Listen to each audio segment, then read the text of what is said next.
So, have you ever wondered why it seems almost impossible to destroy Iran?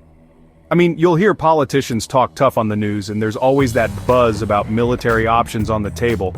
But every time the subject of actually wiping Iran off the map comes up, it just doesn't happen.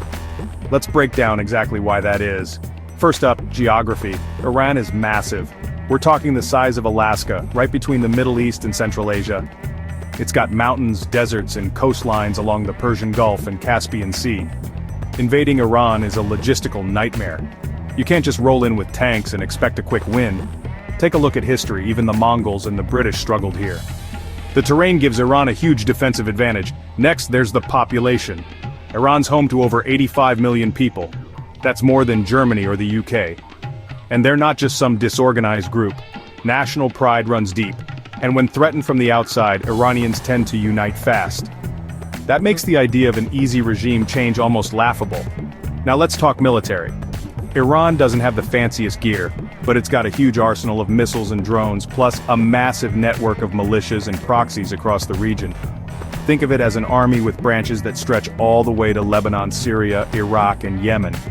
If you attack Iran, you're not just fighting the Iranian army, you're suddenly dealing with a whole web of chaos across the Middle East. And then there's the nuclear question. Iran's nuclear program is built deep underground, scattered across the country, and heavily fortified. Even with the best technology, taking it out entirely would be next to impossible without full-scale war, and that's not even mentioning the risk of retaliation. But perhaps the biggest reason it's almost impossible to destroy Iran? Politics. Any attack would send oil prices through the roof, crash economies, and trigger unpredictable responses from Russia, China, and Europe. Nobody wants that kind of global chaos on their hands. So, in the end, Iran isn't invincible, but it's built to survive.